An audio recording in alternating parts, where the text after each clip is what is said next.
चुनावी रणनीतिकार प्रशांत किशोर क्या भेद पाएंगे? एनडीए का किला। चुनावी रणनीतिकार प्रशांत किशोर क्या भेद पाएंगे? आरजेडी का किला।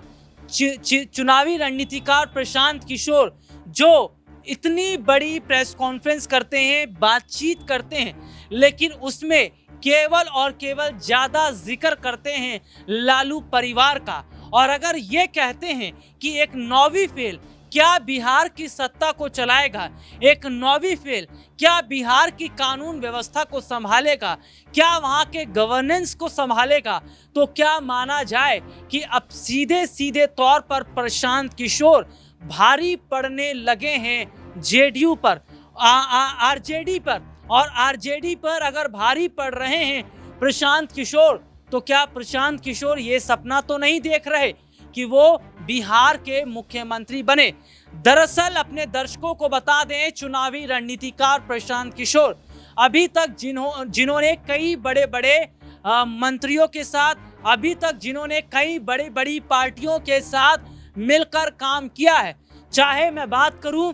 प्रधानमंत्री नरेंद्र मोदी की, या पश्चिम बंगाल की मुख्यमंत्री ममता बनर्जी की, या बात कर लूं दिल्ली के मुख्यमंत्री अरविंद केजरीवाल की, या बात कर लूं बिहार के मुख्यमंत्री नीतीश कुमार की। इन तमाम बड़े चेहरों के साथ मिलकर अगर काम किया है प्रशांत किशोर ने, और इन चेहरों को बड़ी जगह राजनीति में दिलवाई भी है,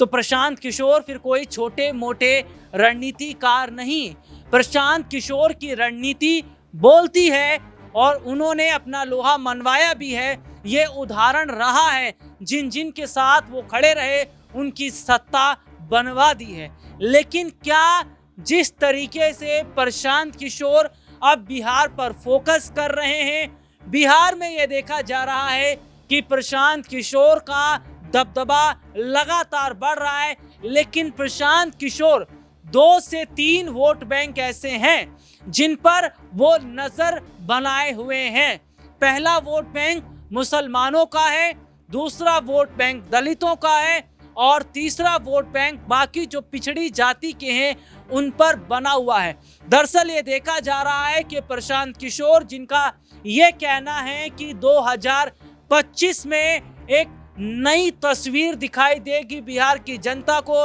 एक नई सरकार देखने को मिलेगी, और ये सरकार बिहार की जनता की सरकार होगी, तो क्या प्रशांत किशोर इस बात को भलीभांति समझ रहे हैं कि बिहार में वोटर्स को अपने साथ जोड़ना, बिहार की जनता के साथ चलना, वोट बैंक पर नजर बनाए रखना ये जरूरी है। लेकिन आखिरकार वजह क्या है कि वो अब तेजस्वी यादव के खिलाफ उतर गए हैं, वो लालू परिवार पर निशाना साध रहे हैं? क्या प्रशांत किशोर को ऐसा लग रहा है कि उनके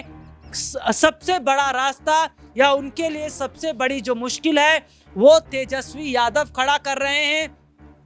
तेजस्वी यादव बिहार में नेता प्रतिपक्ष के तौर पर एक बड़ा चेहरा है विपक्ष में, और देखने को मिला भी बिहार में बड़ा सपोर्ट तेजस्वी यादव को मिल भी रहा है। तो क्या तेजस्वी यादव ही हैं सबसे बड़े राजनीति के कांटे, जिन्हें हटाने के लिए प्रशांत किशोर अब तमाम कई तरीके के बयान दे रहे हैं? और प्रशांत किशोर जो बयानबाजी दे रहे हैं, क्या इस बयानबाजी से यह भी माना जाए कि वो चाहते हैं कि कोई एक गलती नीतीश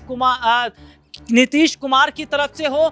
तेजस्वी यादव की तरफ से हो, लालू परिवार की तरफ से हो, ताकि उसको मुद्दा बना लिया जाए? क्योंकि लगातार अगर ये बात प्रशांत किशोर तेजस्वी यादव को लेकर कह रहे हैं, उनकी क्वालिफिकेशन पर बात हो रही है, लालू परिवार को लेकर इर्द गिर्द चर्चा राजनीति की हो रही है, तो ये माना जाएगा। देखिए, सबसे बड़ी बात जो ये है वो ये देखी जा रही है कि प्रशांत किशोर ने पहली बार नहीं है जो कहा है कि नौवीं फेल क्या बिहार की सत्ता को चलाएंगे, नौवीं फेल क्या बिहार के प्रशासन को संभालेंगे, नौवीं फेल क्या बिहार की गवर्नेंस को संभालेंगे। इन्हें शिक्षा की जरूरत है, और उसके बाद में दोबारा से अगर वो ये बात कह रहे हैं, लालू परिवार को घेर रहे हैं, तो क्या बिहार में एक बड़ी तस्वीर को बनाने की कोशिश कर रहे हैं? प्रशांत किशोर, और प्रशांत किशोर का अगर मैं जिक्र कर लेता हूं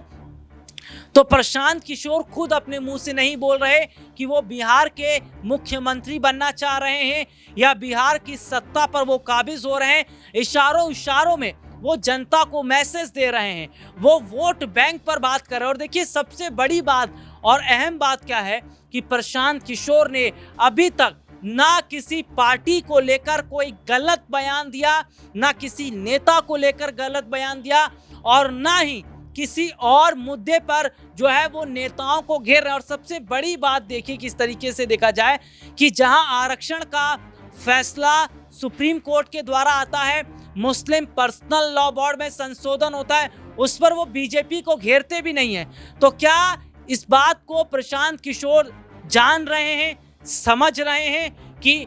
बीजेपी के खिलाफ बोलना,